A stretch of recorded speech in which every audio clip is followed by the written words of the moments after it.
Shalom, saudaraku. Tadi kita nyanyi, Dia datang di atas awan. Itu nyanyian merupakan nyanyian nubuat. Engkau sekarang mungkin tidak terlalu menghayati. Engkau kalau tanganmu begini, tapi nanti fakta itu akan terjadi. Dunia sedang bergolak dan tiba-tiba muncul Yesus di atas awan. Dan anak-anak Tuhan yang cinta Tuhan bertemu dengan Tuhan. Bersorak-sorak. Jadi lalu kita ingat, iya ya. Dulu saya itu menyanyi itu ternyata ini toh. Nah ini yang harus kita alami. Itu namanya nyanyian yang saudara lakukan. Itu pun harus dengan tindakan profetis. Keyakinan bahwa itu akan datang seperti itu. Nah, dalam minggu ini tema khotbah adalah mengenai penyembahan. Kenapa saya angkat ini? Karena ini merupakan suatu dalil yang sangat penting. Saya rindu jemaat di sini belajar bukan hanya menyanyi, bukan hanya ke gereja, tapi saudara belajar untuk namanya sembahyang, menyembah kepada Tuhan dengan sikap hormat. Ya, sudah lihat gambar ini adalah raja dunia yang sedang memarahi 3 orang Yahudi, yaitu Sadrak, Mesak, Abednego. Kenapa? Karena di belakangnya itu ada patung yang dia buat tinggi, besar. 60 hasta itu 30 meter. Emas. Dan semua orang disuruh menyembah. Tapi 3 orang ini tidak mau berlutut. Tapi berdiri. Karena itu orang-orang marah, tentara marah, semua yang lain berlutut. Ya, ini cerita ini ada dalam kitab Daniel. Saya waktu muda, saya sangat suka dengan perkataan Tuhan yang menerangkan tentang yang akan datang. Salah seorang nabi yang disebut oleh Tuhan, yaitu nabi yang sangat dicintai. Kalau dalam perjanjian baru, ada rasul yang paling dicintai. Itulah Yohanes. Dalam perjanjian lama, ada seorang nabi yang paling dicintai. Itulah Daniel. Ya, dan Daniel ini menubuatkan hal-hal yang spektakuler. Yang ribuan tahun, ratusan tahun. Ya, dia bisa melihat apa yang akan terjadi. Sampai kritikus di dunia ini berkata, ini tidak mungkin ditulis oleh Daniel. Kok bisa terlalu tepat? Mereka nggak tahu. Daniel tinggal menulis. Tapi yang menyuruh itu Tuhan. Dan Tuhan pernah menantang dalam kitab Nabi Yesaya. Coba mana ada Allah yang bisa berkata sebelum terjadi. Saudaraku, kalau sudah baca Alkitab, ada ratusan hal yang belum terjadi dan terjadi. Kitab Yesaya misalnya berkata, nanti akan muncul seorang raja namanya Kores. Kores belum ada. Ya. Dan 200 tahun kemudian muncul seorang raja namanya Kores. Itu Tuhan. Jadi saudara mesti percaya betul tentang Alkitab. Karena ini menentukan percaya saudara. Alkitab itu dahsyat. Dan tujuan khotbah ini adalah supaya saudara itu menyembah kepada Allah yang maha kuasa. Bukan kuasa, tapi maha kuasa. Karena itu kalau saudara suka sembahyang, saudara akan nanti melihat hal-hal yang aneh dalam hidupmu. Kok bisa ya? Kok bisa ya? Kok bisa terjadi ya? Ya. Dan kami sekeluarga mengalami. Ya, saya ulang-ulang katakan istri saya kena bom mati. Bisa hidup lagi. Dokter kedua datang operasi tanpa obat bius 3-4 jam. Istri saya enggak merasa sakit. Itu yang ngomong dokternya sendiri loh. Datang khusus. Ya. Kenapa bisa begitu? Allah kita, Allah pembuat mujizat. Dalam hidup ini saudara mesti ngalami. Kalau saudara suka menyembah Tuhan, kata Tuhan kamu diam saja. Aku yang ngerjakan dalam hidupmu. Ya, sampai gedung ini terjadi pun, ini bukan karena saya. Tapi kami ajak semua jemaat suka sembahyang. Dan Tuhan bisa kirim hal yang unik, yang aneh. Saudaraku, tujuan khotbah ini adalah supaya saudara bisa menyembah Allah yang maha kuasa. Kitab Daniel sudah memberitahu apa yang akan datang. Nanti itu akan dibuktikan kebenarannya. Ya, saudara. Dan untuk ini saudara catat, bacalah nanti di rumah kitab Daniel 2 dan kitab Daniel 3. Anak-anak muda, cobalah belajar suka perkataan nubuat. Saya dulu suruh, baca kitab Daniel ini ulang-ulang. Ya, lalu saya buat bukunya.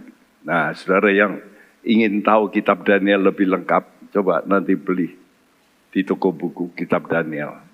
Ya, ini satu kitab yang sangat dahsyat, luar biasa. Sayangnya orang-orang Indonesia ini kurang suka baca. Ya, anak-anak Tuhan juga kurang. Ya, saya membuat kitab Daniel itu hampir setahun. Dan saya ulangi lagi. 9 bulan lagi. Untuk menerbitkan buku itu. Dan saudara tinggal membaca. Tapi seringkali nggak mau. Kenapa? Karena kalau saudara suka membaca, imanmu itu jadi kuat. Pasti terjadi. Pasti terjadi. Dan betul akan terjadi.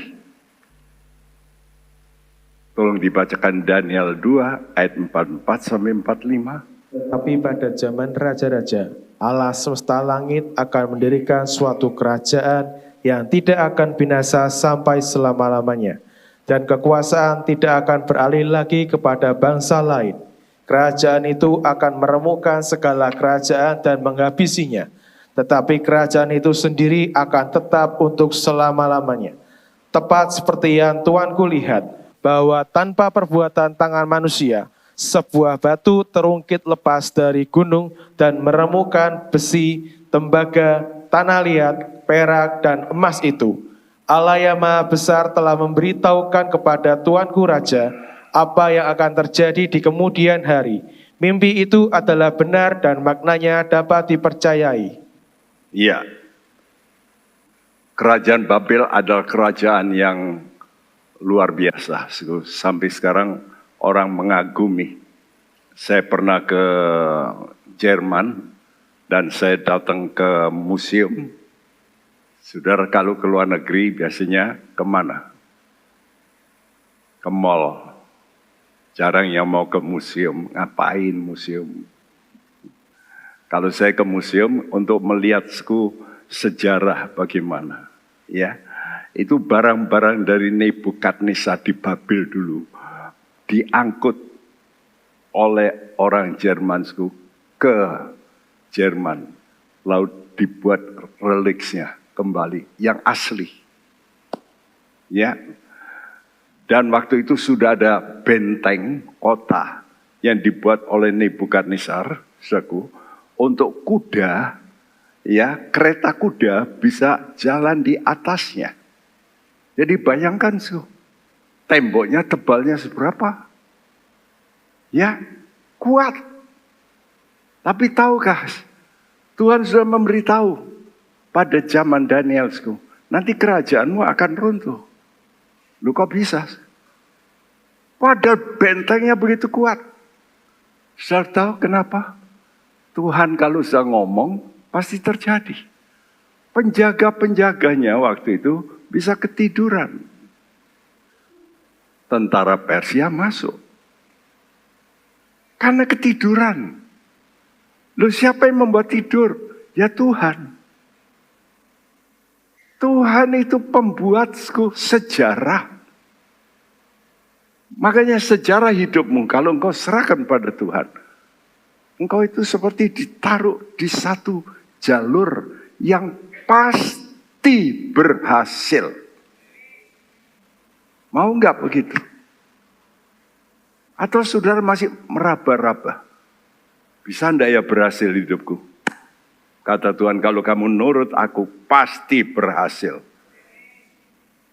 Nah, itu caranya kita hidup. Itu namanya saudara menggenapi firman nubuat. Ya. Satu hari Raja Nebukadnezar mimpi. Ya mimpi setelah bangun ketakutan. Kenapa, karena dia rasa kok mimpinya ini aneh sekali seperti ini. Kenapa, karena dia melihat satu patung yang besar. Kepalanya dari emas, dada, tangan dari perak begini. Perutnya dari tembaga, paha kaki ini dari besi. Lalu paling bawah jari-jarinya besi campur tanah liat. Di tengah dia melihat penglihatan itu, lalu ada satu batu kecil, terungkit dari gunung, menggelinding, menghantam kaki dari patung itu, dan patung itu ambruk. Nebukadnezar bangun, apa ini artinya? Dia panggil ahli-ahli, yuk, apa artinya? Ya, lalu ahli-ahli itu berkata, coba raja ngomong, mimpinya gimana? Oh, kalau aku ceritakan mimpiku, kamu nafsirmu betul apa enggak, aku enggak tahu. Benar enggak sih? Orang nafsir kan gampang. Coba kamu kasih tahu mimpiku apa. Kalau kamu bisa kasih tahu mimpiku apa, tafsiranmu pasti betul. Oh, enggak bisa. Oh, enggak bisa. Mati kamu semua. Berita itu diumumkan. Wah, iya, semua kok mukanya serem. Lalu Daniel dan kawan-kawan waktu itu suka ngomong, kenapa kok terjadi begini? Itu raja mimpi. Oh, coba kamu bilang sama raja, saya akan berdoa pada Allahku yang besar. Nanti aku bisa terangkan. Wah, lalu dikasih tahu. Dan waktu itu Daniel, dia panggil kawan-kawannya, mereka berdoa. Dan waktu berdoa, setelah selesai, dia tidur. Dan dia mimpi. Mimpinya Daniel persis seperti mimpinya Raja Nebukadnezar. Oh, bisa ya Tuhan itu. Itu loh, Tuhanmu itu Allah yang ajaib. Percaya Allahmu ajaib? Daniel berkata, pada zaman raja-raja, Allah semesta alam akan mendirikan satu kerajaan yang tidak akan binasa. Yang terus eksis. Kerajaan ini kekal. Dan kerajaan ini akan meremukkan semua kerajaan dunia. Sudah tahu, Alkitab menulis manusia itu diberi waktu. Sekarang ini ya, kerajaan-kerajaan dunia, ada Amerika, ada Inggris. Ini namanya Tuhan kasih waktu.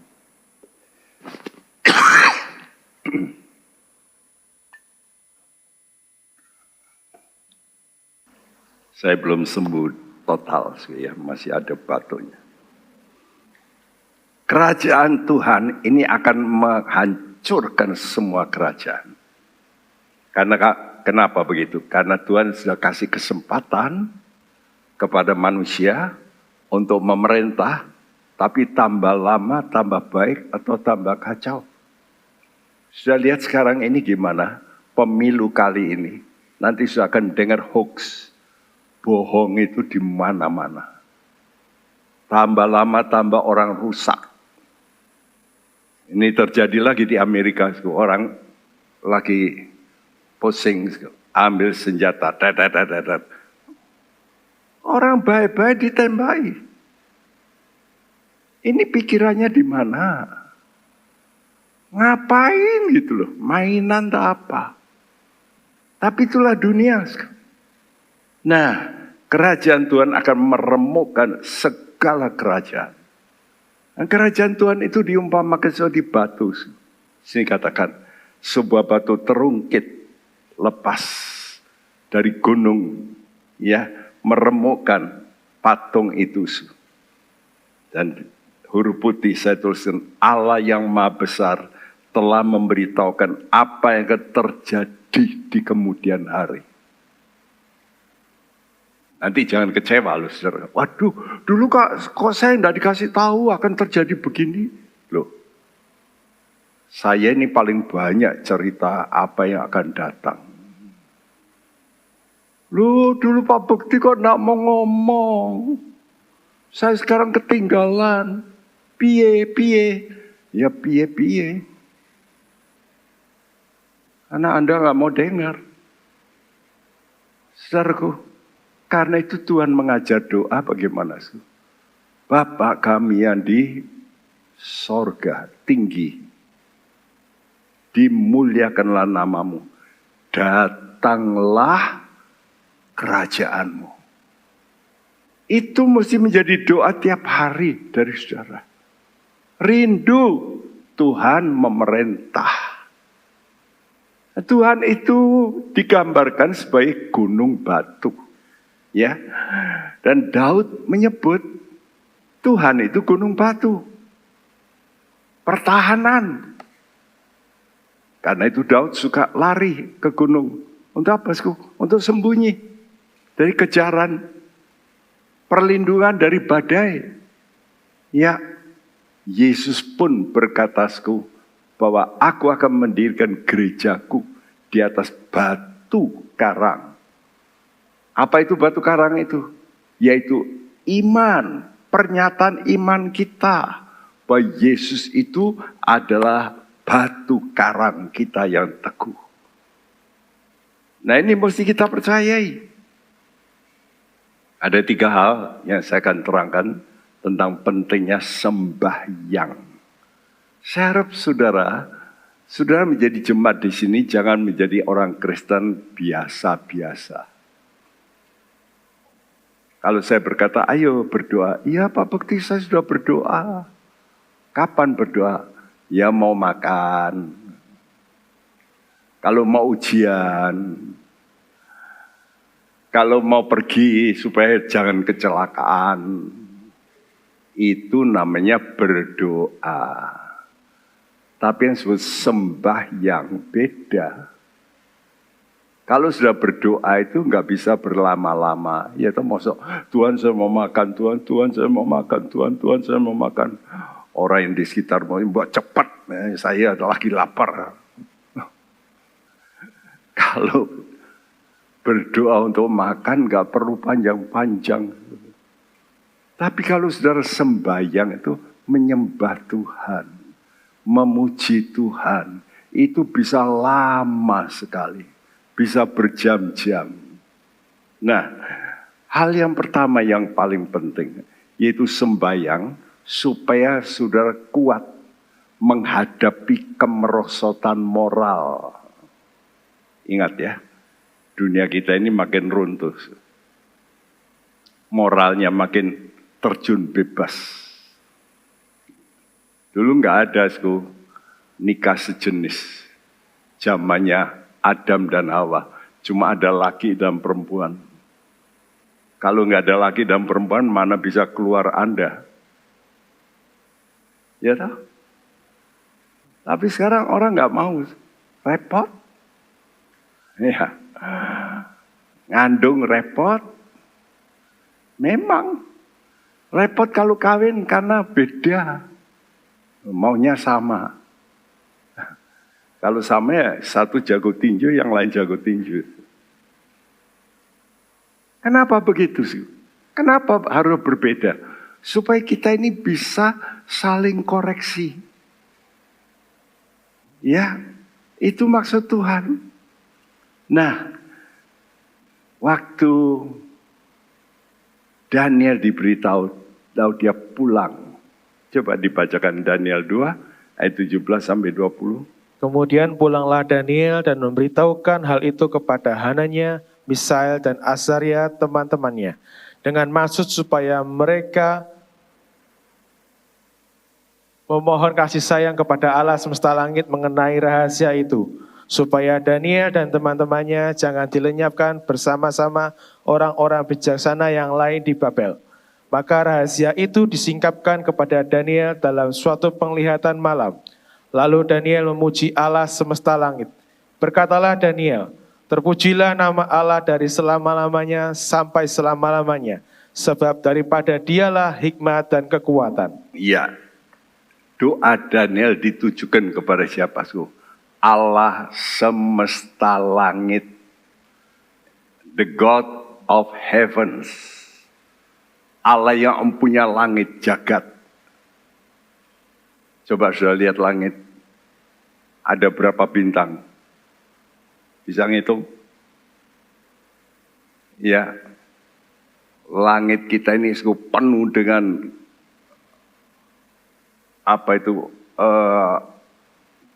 bulatan-bulatan ya, yang begitu banyak, miliaran galaksi. Ya, saudaraku, sekarang saja orang pakai teleskop menghitung, masih banyak yang belum tahu. Kita tahu, waktu mendapat kesulitan, Daniel ngerti, saya butuh teman. Makanya sembahyang itu kadang-kadang saudara butuh teman. Karena itu saya ajak saudara, Sabtu di sini ada doa sembahyang. Di Tanah Mas ada. Ya, di gereja-gereja kita itu ada. Coba datang. Saudara nanti akan merasakan apa itu sembahyang. Beda sama berdoa. Supaya hatimu itu bisa nyus gitu. Betul-betul merasakan tentram, damai. Ya, inilah kebutuhan kita. Daniel pulang memberitahu kepada 3 temannya. Mereka sembahyang bersama, memohon kasih sayang Allah semesta langit. Yang diminta bukan suatu makanan, minuman, keberhasilan, tapi supaya bisa memberitahu jadi berkat bagi dunia. Dan berdoa pada Allah semesta langit, diulangi. Ya, dengan huruf putih ini. Lalu Daniel memuji Allah semesta langit. Terpujilah. Nah, inilah yang disebut sembahyang. Kalau sudah sembahyang itu sudah puji-puji Tuhan. Tuhan, Engkau maha besar. Engkau pencipta kami. Engkau amat berkuasa. Ya, saya sudah melihat tangan Tuhan waktu anak saya Nika yang meninggal. Ya, itu pernah dioperasi. Anak saya 3 pernah dioperasi. Tabrakan. Semua dioperasi. Nika paling berat. Karena kakinya remuk. ya, lalu ditembel-tembel oleh dokter, lalu di skrup. Ternyata skrupnya itu lalu nempel, sukar dibuka. Dibawa ke Singapura, dokternya buka, putus skrupnya. Wah, dokternya kembalikan, tutup. Dia berkata, saya tidak mau meneruskan. Apa-apaan ini? Skrup kok bisa putus? Habis skrup berkarat. Bayangin itu. Saya ditelepon, saya malah di Bandung itu. Langsung saya ke Singapura. Ya, dokter mau melakukan sesuatu yang sangat bahaya. Akan dibor gitu. Ya, tulang-tulangnya dilobangi lebih besar. Waduh, kalau gitu kan nanti apa itu? Jadi besar ya. Itu cuma ada alat satu katanya di Singapura. Wah, saya berkata, dok, jangan begitu dok. Coba saya sarankan, saya ngajari dokter. Dokter top di Singapura. Dia berkata nggak bisa. Sudahlah dok, aku minta tolong. Dokter nuruti saya kali ini. Dan saya berdoa. Saya tinggal berdoa, Tuhan. Tuhan buat mujizat. Ya, saudaraku. Ini skrup yang putus itu saya suruh kikir sedikit aja. Jadi nggak perlu ngebor besar. Ini dikerjakan sama dia. Lalu oleh karena doa, saya ajak teman-teman berdoa. Dibuka, berhasil, 2, 3, lepas. Dia keluar, kasih salam sama saya. Lu kok iso? Hah? Siapa yang membuat? Tuhan, bukan dokter itu. Hal yang mustahil Tuhan bisa lakukan. Itu dokter top loh. Dia berkata, saya malu nanti masuk koran. Sudah pulang tanpa bayar. Kami diusir.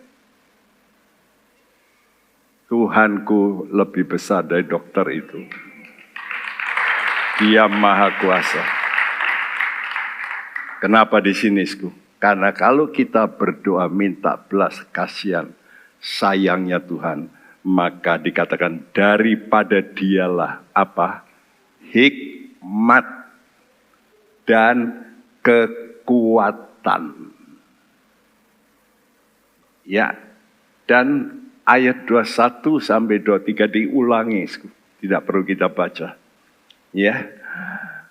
Dia mengubah saat dan waktu, dia memecat raja dan mengangkat raja, dia memberi hikmat. Ayat 23, ya Allah nenek moyangku, kupuji, kumuliakan. Inilah yang disebut sembahyang. Saudaraku, banyak orang Kristen tidak suka sembahyang. Tapi berdoa minta-minta, Tuhan tolonglah Tuhan. Ini Tuhan sakitku kau beri sembuh-sembuh Tuhan. Coba belajar sembahyang. Aneh, kadang-kadang sudah tidak minta. Sudah sembahyang, Tuhan melakukan. Yang mustahil. Tinggal kita meninggikan Tuhan. Memuji Tuhan. Lalu sebab Engkau mengaruniakan kepadaku hikmat dan kekuatan. 2 kata ini saya perhatikan. Ya, tadi di dalam ayat sebelumnya juga dikatakan ya, daripada dialah hikmat dan kekuatan. Diulangi lagi, ya, engkau mengaruniakan kepadaku hikmat dan kekuatan. Apa itu hikmat? Hikmat itu kebijaksanaan, ya, untuk diberikan kepada seseorang untuk menghindar. Ya, dari hal yang rusak. Ya, dan bisa memecahkan soal yang sulit. Satu kali 2 orang ibu bertengkar. Kenapa? Karena zaman itu zaman kelaparan. Nanti sudah baca dalam kitab 2 Raja-Raja. Zaman kelaparan. Dua-dua ini tidur bersama, punya anak sama-sama hari itu. Ya. Lalu ngomong-ngomong, kita ini kelaparan, gimana ya? Ini bayinya, yuk gini saja. Hari ini kita godok anakku. Besok gantian ya. Oh ya setuju. Bayangin loh, anak dimasak. Mungkin saya berkata, masak gitu. Loh itu terjadi, Sku. Ya. Pendeta saya dulu, waktu kelaparan, dia berkata, dia dimasukkan penjara di Jepang, cecak lewat, tangkap, makan. Kelaparan. Ya, orang kalau kelaparan, apa saja dimakan. Dan ibu yang satu nyerahkan, direbus, dimakan, kenyang. Besoknya gantian, sekarang kamu. Oh nggak bisa, ini anakku. Wah bertengkar. Ya, saudaraku. Tapi sebetulnya hari itu sebelumnya yang nakal ini, ibu yang nakal, dia pindahkan anaknya ke tempat temannya. Lalu anaknya sendiri ditaruh di pinggir temannya. Jadi dia korbankan bukan miliknya. 2 bertengkar datang ke Salomo. Salomo berkata, ini kamu bertengkar ribut. Ayo tentara bawa pedang di sini. Aku mau bagi 2. Daripada ribut, tak bagi 2, paruan. Kira-kira gimana? Ibu yang benar berkata, jangan. Wes, kasihkan aja. Tapi yang satu, iya adil. Bagi saja, Raja. Raja lalu berkata, nah ketahuan nih. Itu namanya hikmat. Hikmat itu menghindar dari masalah. Memecahkan soal. Saudara waktu kepepet itu perlu hikmat. Hikmat bukan kepandaian. Orang pandai belum tentu berhikmat. Waktu saya masih muda, dokter ahli mata di Indonesia satu-satunya yang internasional di kota Solo. Top. Diakui dunia. Saudaraku, ribut dalam keluarga. Dia ambil pistol. Doar. Pintar. Berhikmat? Tidak. Waktu saya masih mahasiswa, mbok yao, otaknya ditransplantasikan ke saya. Kok didor? Tidak berhikmat. Beberapa saudara di gereja ini ada yang bunuh diri. Ada yang ditolong Tuhan. Kita doakan lolos. Tapi ada yang bablas. Jangan berkata, oh saya nggak mungkin bunuh diri. Siapa bilang? Waktu engkau kepepet, engkau itu gelap. Disinilah perlunya hikmatku. Waktu susah. Nanti waktu datang kesusahan, saudara diberi hikmat oleh Tuhan. Apa itu kekuatan? Kekuatan kesanggupan bertahan. Menghadapi tekanan. menghadapi problem. Ya, begitu saya turun khotbah, Pak Ian kasih tahu sama Sun Sun, mantu saya, papi, Nika mati. Bayangin, saya bertahan. Saya tahu semua terjadi biar kemuliaan bagi Tuhan. Kita mesti tahan menghadapi hari depan yang makin sulit. Nah, sudah lihat gambar ini. Ini bukan Nebukadnezar melihat patung ini. Kepalanya dari emas. Hebat kalau Tuhan itu memberi keterangan negara-negara itu seperti ini.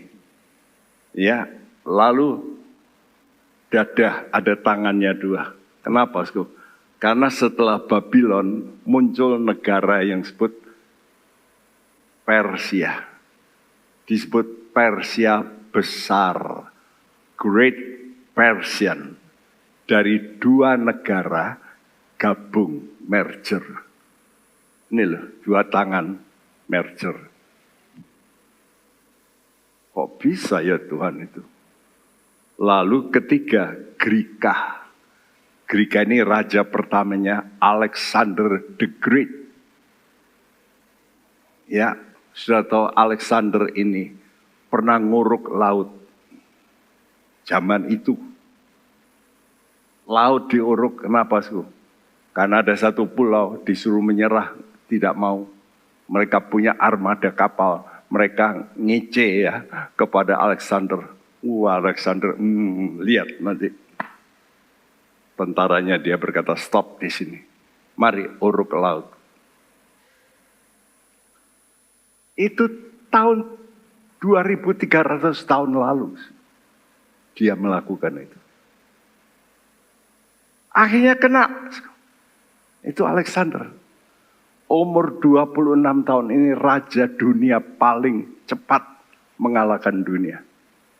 26 tahun raja dunia. Alexander.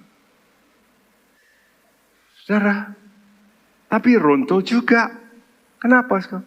Mati. Sakit jantung. Pop. Mati. Waktu dia mati, sebelum mati, kejang. Dia berkata pada dokter-dokternya, nanti kalau aku mati, tolong peti matiku dikasih lubang supaya tanganku dikeluarkan. Iya. Supaya orang tahu aku nggak bawa apa-apa. Waktu dia mau meminang seorang wanita, ya, suruhan utusan, mau minta apa? Papa dari wanita ini, aku minta berlian 1 koper. Hah? Berlian 1 koper, keterlaluan. Ini pegawainya balik pada Alexander. Alexander diminta berlian 1 koper. Saudara tahu, dia nggak ngamuk. Ketawa terbahak. Nah itu mantuku itu Jame itu. Tahu aku raja bisa. Dan dikasih.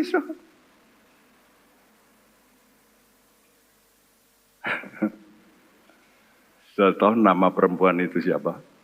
Yang saudara suka pakai untuk bau ketiak. Rexona.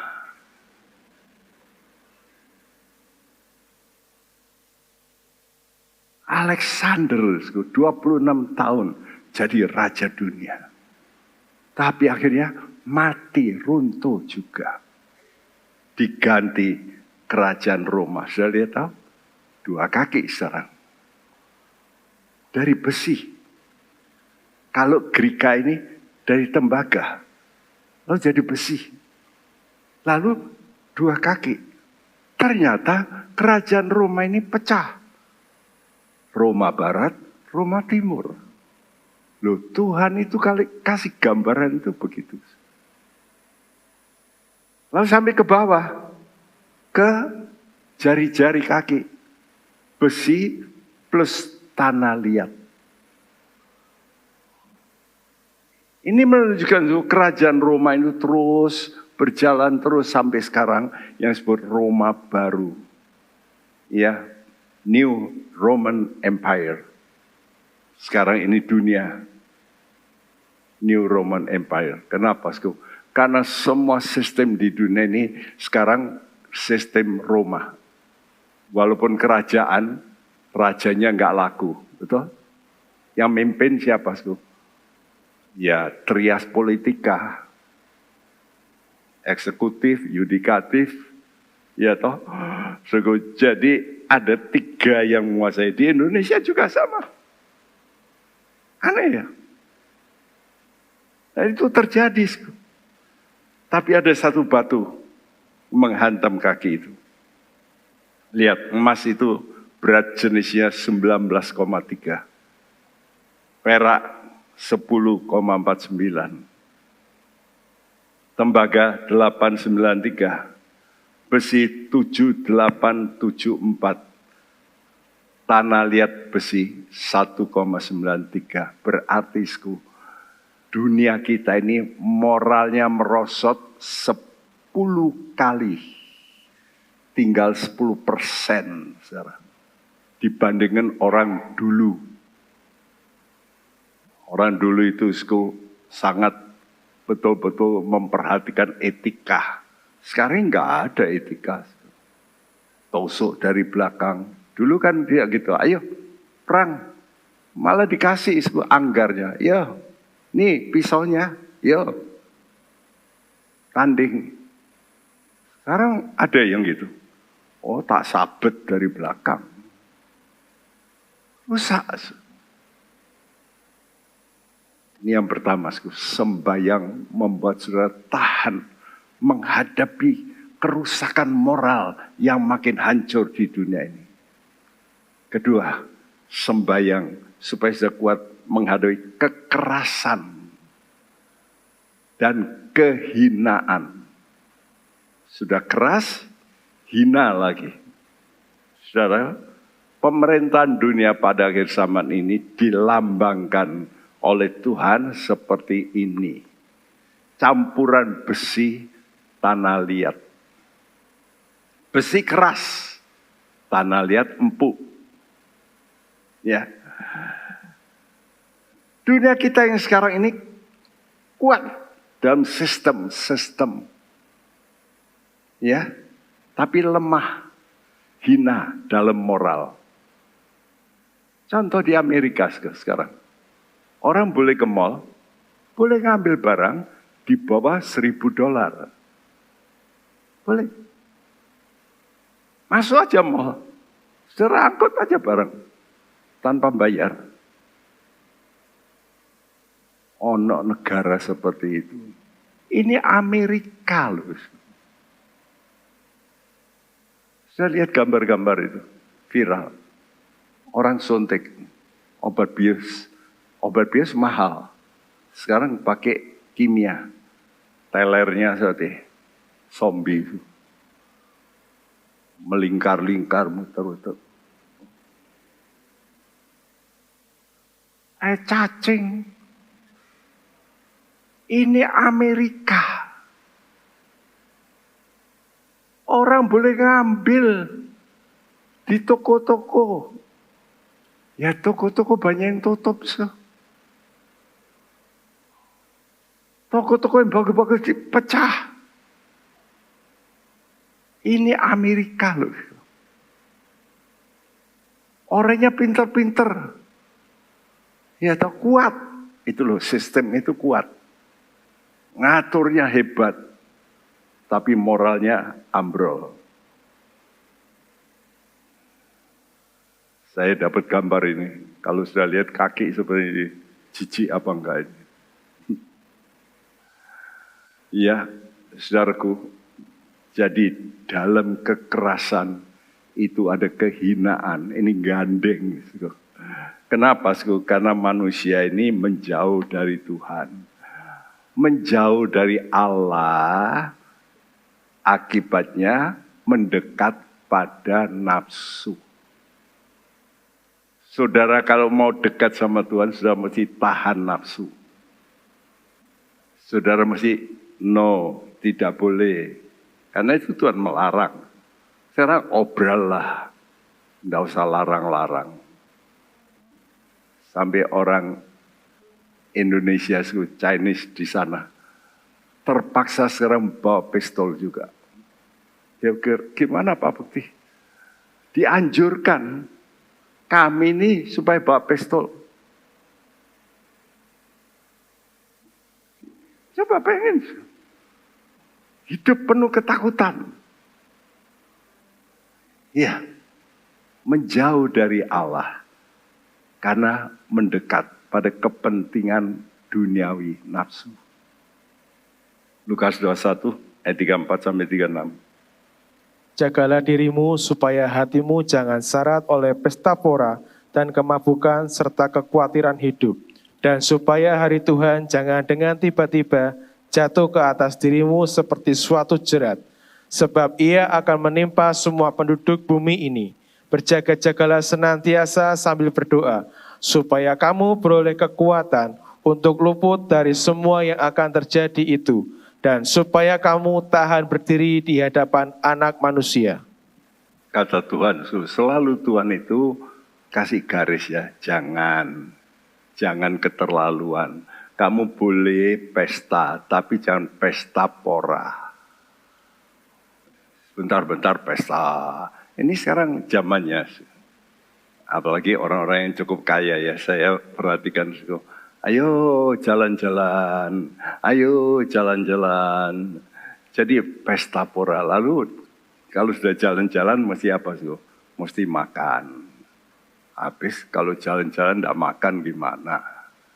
Ya toh, uangnya dihambur-hamburkan. Kalau sudah makan kenyang, pergi ke WC, sudah diogok-ogok. Wow, keluar, makan lagi. Itu banyak loh di luar negeri. Itu Ibu Diana itu yang mati, ya, istrinya Pangeran Charles, itu suka begitu. Bayangin makanan raja itu, diogok-ogok, dibuang, makan lagi. Ini pikirannya di mana toh ya? Itu namanya pesta pora, mabuk. Sampai nggak bisa sadar, ya, khawatir. Nah ini tandanya, kalau saudara dekat Tuhan, badai apapun, saudara berkata, dengan Tuhan aku bisa tembus. Dengan Tuhan, Tuhan akan menyertai saya. Nanti kalau terjadi gini-gini, gimana Pak Bukti? Sampai orang Amerika sekarang bikin makanan, expirednya 20 tahun. Bayangin waktu pandemi orang rebutan. Betul? Di mal-mal disikat semua. Iya sing orang kaya, nah sing orang nggak punya gimana? Ya nanti ngerampok. Kan gitu ya. Hukum alam terjadi. Monyet lebih baik dari manusia. Sudah dibuktikan itu di Thailand. Pesta orang-orang Thailand. Orang bak kantongan. Monyet datang. Pesta monyet juga datang. Ngambil satu jeruk, lari. Makan. Habis itu balik lagi. Ambil lagi satu. Orang bawa apa? Kantongan. Itu loh manusia. Waktu ribut-ribut pandemi saya berkata jangan borong-borong, gak usah. Tuhan pemelihara kita. Ya, berjaga-jagalah sambil berdoa. Pertama supaya kamu boleh kuat. Batinmu ini loh kuat menghadapi masalah. Kalau enggak stres, ini banyak orang banyak stres. Mesti kuat. Tahan berdiri di hadapan Anak Manusia. Nah, saudaraku, yang ketiga terakhir, sembayang supaya saudara kuat menghadapi pemaksaan nanti. Dan ini akan terjadi sebentar lagi. Antikris akan mendirikan patung. Ya seperti ini, bukan Nesar ini. Ini sudah ditulis di Alkitab. Nanti orang Kristen dipaksa sembah patung antikris. Sekarang kan sudah ada AI. Hati-hati loh ya, saudara lihat ada Jokowi bicara bahasa Mandarin. Itu bukan Jokowi, tapi persis Jokowi. Omongannya, suaranya Jokowi. Sekarang banyak orang di luar negeri nggak mau kawin. Kawinnya sama apa? Sama patung. Yang guyu terus. Cantiknya. Dan tidak pernah ribut. Terus dipelototi dengan muka ayu. Lu bayangin sih. Ngomong dijawab. Dijawab lah. Dan sekarang banyak orang beli. Daripada ngingoni istri, ribut terus. Aku bikin aja patung ini. Ketawa terus. Omongannya halus. Sudah. Jangan ya, saudara. Nah, tidak ingin kerajaannya Babel yang dilambangkan sebagai emas itu runtuh. Maka Nebukadnezar berkata, buat patung semuanya dari emas.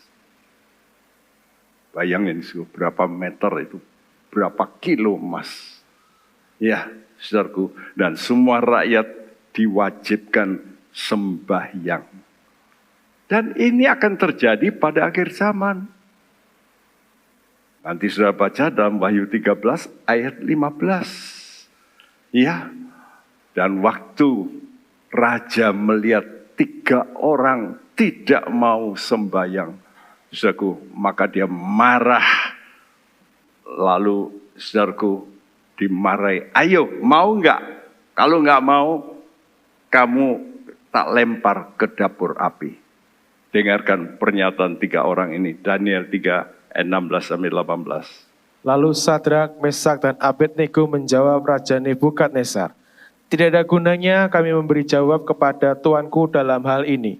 Allah kami yang kami puja sanggup melepaskan kami. Maka ia akan melepaskan kami dari perapian yang menyala-nyala itu. Dan dari dalam tanganmu ya Raja. Tetapi seandainya tidak, hendaklah Tuanku mengetahui ya Raja, bahwa kami tidak akan memuja dewa Tuanku dan tidak akan menyembah patung emas yang Tuanku dirikan itu. Ya, aku dihadapkan dengan kematian. 3 orang ditanya, mau sembahyang, berlutut pada patungku? Kalau kamu nggak mau, masuk dapur api. 3 orang ini berkata, tidak ada gunanya kami jawab. Allah kami yang kami puja sanggup melepaskan. Itu namanya iman. Tapi lalu ditambahi, seandainya tidak dilepaskan. Ya toh? Kami tidak mau menyembah. Arti apa? Menyerah. Nah, doa kita mesti semacam itu. Dalam tiap problem, saudara mesti ambil 2 ini. Saudara imani, tapi kalau tidak terjadi, ya sudah. Nyerah sama Tuhan. Ada seorang anak muda, waktu papanya sakit, Pak Bekti percaya bahwa papaku bisa sembuh. Percaya. Pasti sembuh ya kalau gitu. Oh ya, nanti dulu. Tergantung Tuhan. Tapi kalau kamu punya iman bisa terjadi. Jadi bisa. Ya. Istri saya mati aja bisa bangkit kok. Bisa. Tapi kalau tidak terjadi jangan marah. Makanya hidup ini saudara mesti punya balance. Jangan iman ngotot. Tapi tidak menyerah pada kehendak Allah. Ada orang menyerah, cepat menyerah. Wis lah, ora popo wis. tak pasrai bongkoan, enake. Tuhan itu sepertinya lempar apa supaya Tuhan tanggunglah. Ya, bukan begitu. Tapi waktu ditolak semacam ini, raja marah. Mereka dimasukkan dapur api. Ya, dan dibakar 7 kali lebih berat. Orang yang melemparkan ini ke dalam dapur api dari jauh mati. Dan ternyata raja lihat, loh, tadi dilempar 3 orang, sekarang kok jadi 4. Dan 1 itu seperti anak manusia. Kok jalan-jalan malah menari-nari. Raja teriak, hei Sadrak, Mesak, Abednego, keluar kamu. Keluar mereka bertiga. Dan waktu keluar nggak ada bau sangit, rambutnya nggak terbakar. Raja berkata, Allahmu memang Allah yang benar. Tapi ini cuma ngomongan. Mestinya kan dia, oke, aku patung-patung wis tak buang semua. Aku mau sembayang Allahnya dari Sadrak. Mestinya kan begitu. Tapi enggak itu. Nah, ini ayat terakhir ini sangat penting. Daniel 3 ayat 28-30. Berkatalah Nebukadnezar, terpujilah Allahnya Sadrak, Mesak, dan Abednego.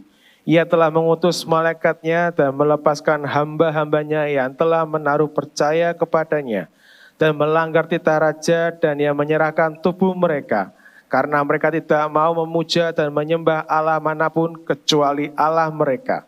Sebab itu aku mengeluarkan perintah bahwa setiap orang dari bangsa, suku bangsa, atau bahasa manapun ia yang mengucapkan penghinaan terhadap Allahnya Sadrak, Mesak, dan Abednego akan dipenggal-penggal dan rumahnya akan dirobohkan menjadi timbunan puing, karena tidak ada Allah lain yang dapat melepaskan secara demikian itu. Lalu raja memberikan kedudukan tinggi kepada Sadrak, Mesak, dan Abednego di wilayah Babel. Iya, saudaraku, terpujilah Allahnya Sadrak, Mesak, Abednego. Sayang ya, Allahnya mestinya jadi Allahku gitu. Tapi tetap dia pegang kepercayaannya. Walaupun Allahnya Sadrak lebih hebat. Ini cuma ngomong aja. Ya, perhatikan saudara, Allah kita adalah Allah yang penuh mujizat. Di udara ini sudah nggak lihat, tapi ini banyak malaikat di sini. Dan Allah di sini katakan mengutus malaikatnya untuk apa? Melepaskan hamba-hambanya. Saya sudah berkali-kali kecelakaan, Tuhan loloskan. Berkali-kali mau mati, Tuhan loloskan. Pernah habis saya turun waktu KKR besar, saya sebagai ketua panitia, ya, dan saya sembahyang, Tuhan pulihkan. Berkali-kali maut mengincar. Tuhanku adalah Tuhan yang aku puja. Tuhan bisa utus malaikat menyertai Anda. Pertama bagi siapa? Orang yang menaruh kepercayaan. Dalam bahasa Inggris katakan trust him, not believe him. Trust. Trust itu artinya mempercayakan. Dan waktu saya baca ayat ini, mempercayakan itu seperti orang, anak bayi itu ya, yang mau dimandikan itu loh. Jadi seperti itu. Jadi dia mempercayakan ibunya ini kalau mau nakal dimasukkan mati, betul. Atau luput. Bayi kok gimana? Bayi ini kan enggak bisa apa-apa. Di tangan Tuhanmu yang penuh dengan kasih. Dia akan menjaga engkau. Trust him. percayakan dirimu. Kalau kamu percayakan dirimu, kamu akan menyerahkan tubuhmu. Karena itu, penyerahan terbaik kalau sudah sertai juga tubuhmu. Jangan cuma hatimu, tapi tubuhmu jauh dari Tuhan. Dan terakhir, sembah. Dan tidak mau menyembah yang lain, kecuali Allah yang Maha Kuasa. Dan lihat akhirnya, 3 orang ini diangkat tinggi-tinggi oleh Nebukadnezar. Itu hadiah. Mari kita mau datang pada Tuhan.